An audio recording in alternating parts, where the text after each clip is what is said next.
The term race car for the road is pretty common in the car world. Sometimes it's applied to a homologated touring car, sometimes it's applied to something more spicy like a Group B rally car, or worst of all, it's applied to a car with a few spoilers or stripes that has nothing to do with anything that actually raced. This is not one of those cars, because it's a Group C prototype for the road. Literally, the crazies who built this car, the Koenig-Specials C62, bought a Porsche 962 racing tub and built a street car out of it. This car exists for the opposite reason of why race cars usually end up on the road. Ordinarily, the sanctioning body who makes the rules mandates that a certain number of road cars must be built before the car can qualify to race, but the road version of the 962 appeared as it was reaching the end of its racing career. The FIA, who makes the rules for racing cars, knew better than to make a requirement for a street version of this category of race car because it is too extreme. But that didn't stop Koenig. As far as I can tell, they made this car for no real reason beyond, this seems like a good idea. So was it a good idea? Well, it depends on your perspective. What is inarguable is that this car represents the chance to legally drive one of the greatest race cars of all time on the street, and the experience it delivers is definitely something. One person who rode in it commented that it made a Lamborghini Countach feel like a VW Golf in comparison, and that captures it pretty neatly. It is one wild ride.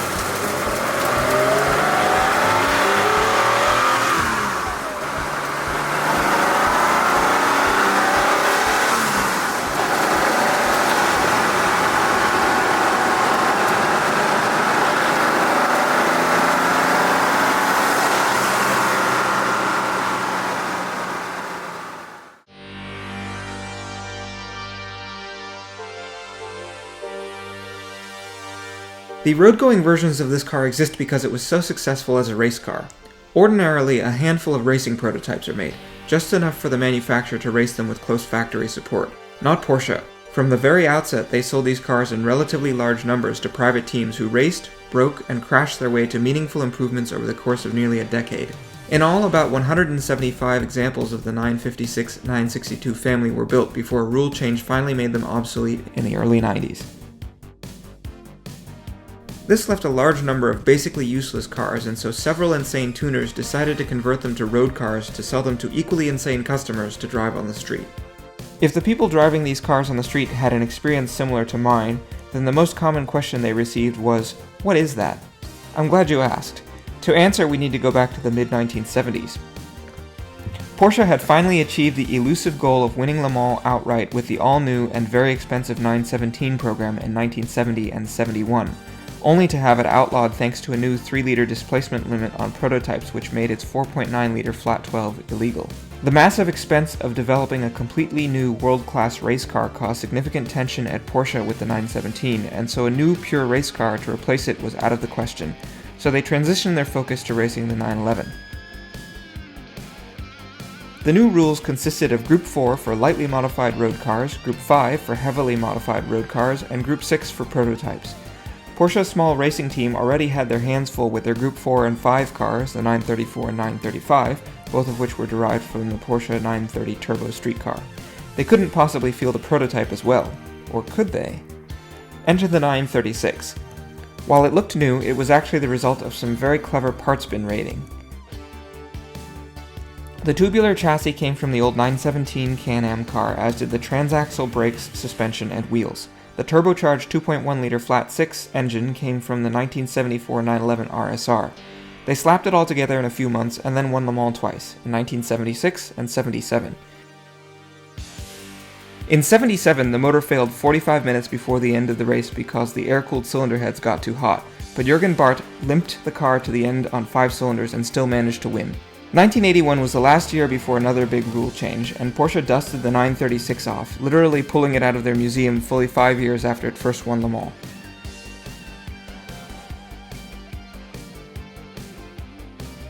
They put another parts bin motor in, this time a 2.65-liter flat six from their aborted 1980 IndyCar effort, and won Le Mans with it one last time.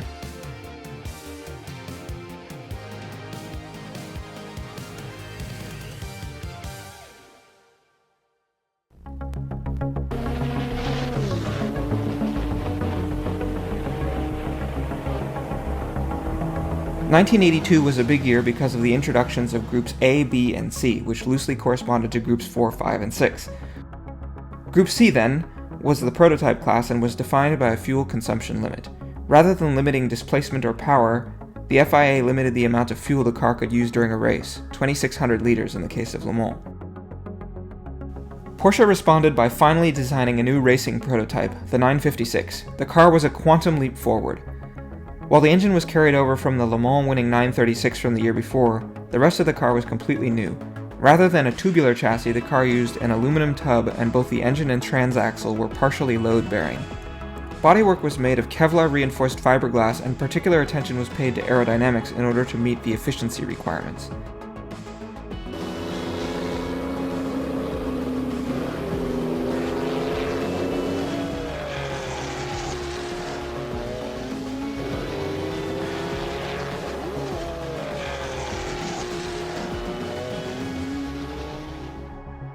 Jürgen Barth was the first Porsche driver to test the car at the factory test track at Weissach.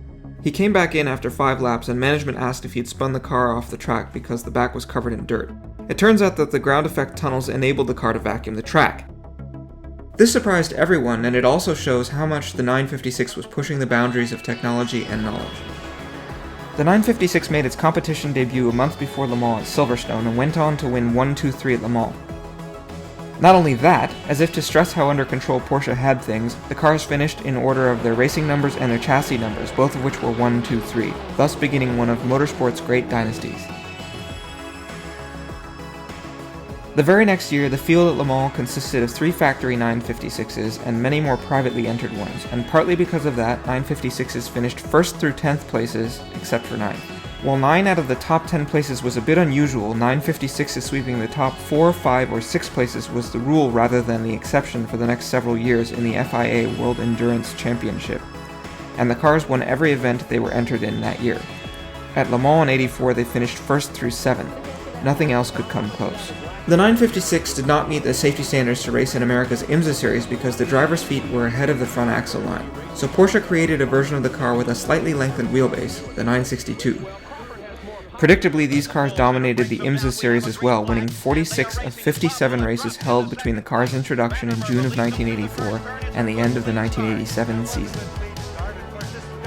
Al Holbert, now at the wheel, has completed their repairs to the right rear. It is back running at speed and running very, very fast, but it is in. At a Le Mans in which a 956 or 962 was entered during this period, the best place achieved by a non-Porsche car was 5th. While it may sound boring to have a single car dominate for so long, the opposite is true. Derek Bell, who won Le Mans 4 times driving for Porsche, including once in a 956 and twice in a 962, fondly recalls the era for its spectacular racing because so many different teams ran similarly fast and durable cars, which leveled the playing field and made for an intensely competitive environment. Porsche consciously created this environment by selling their Group C cars widely, a practice that never really occurred at this scale before or since with cars that were fast enough to win races outright.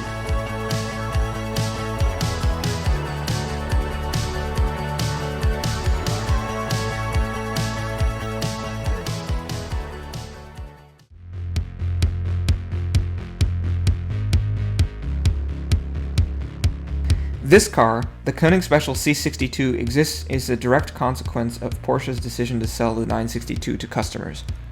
A set of rule changes made it impossibly expensive for private teams to continue to race in Group C by the early 90s, leading to the evaporation of entries that ended the series.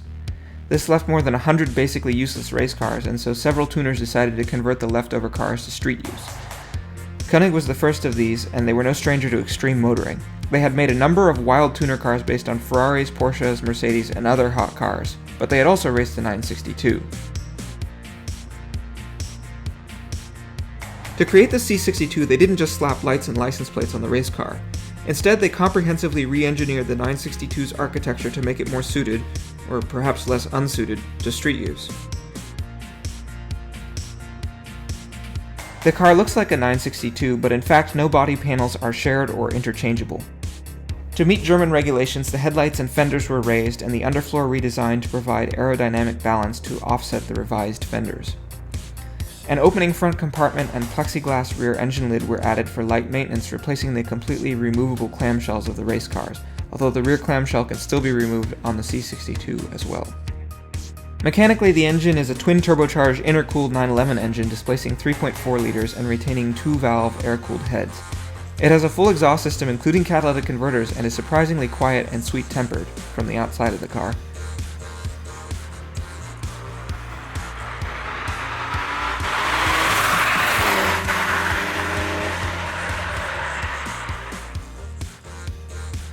Koenig also significantly revised the suspension with softer springs and dampers, but retained the factory 962 brakes, albeit with more street-oriented pads.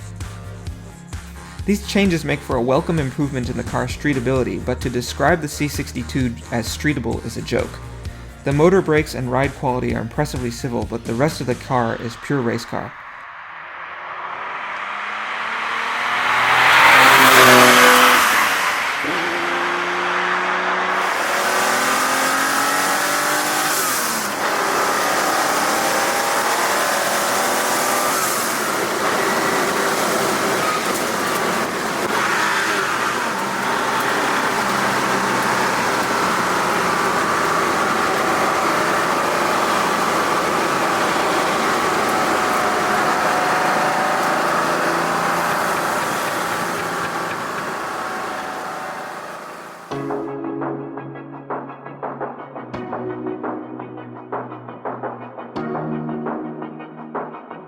All of these cars are right-hand drive and right-hand shift, which Porsche started doing in the late 60s with their endurance racers because this allows the drivers to place the cars more accurately on the track on the predominantly clockwise running European circuits.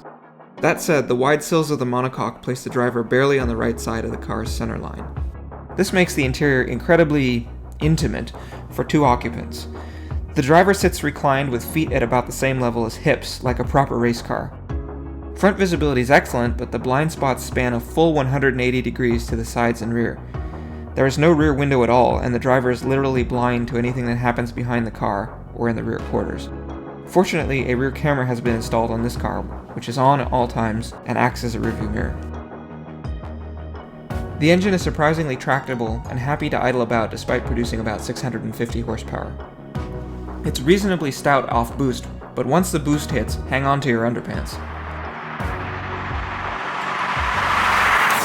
Firing up the C62 is nearly aircraft-like in the number of steps. In addition to the main power switch, the car also has switches for the air compressor that powers the pneumatic door latches and clutch, as well as a switch for the clutch assist and the ignition itself.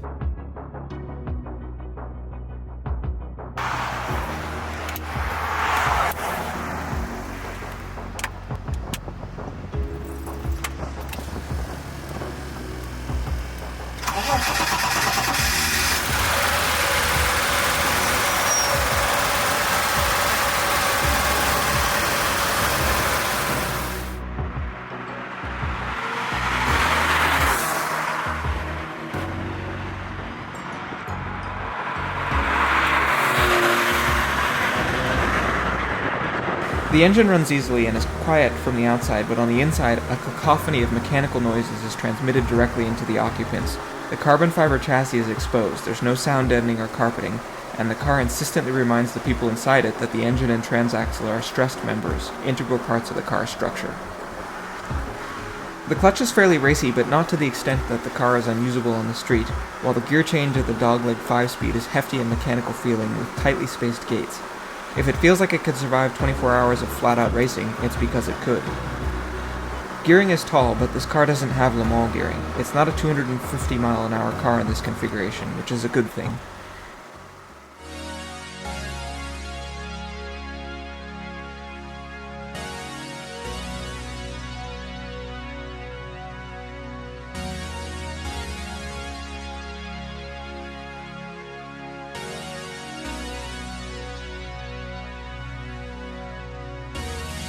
Objectively, the car is fast, but combine this with the noises and the vibrations and the driving position which places the occupants inches from the pavement, and the car is an overwhelming, insane, asinine experience that left one observer commenting that it seems like Koenig may have forgotten to do the street conversion.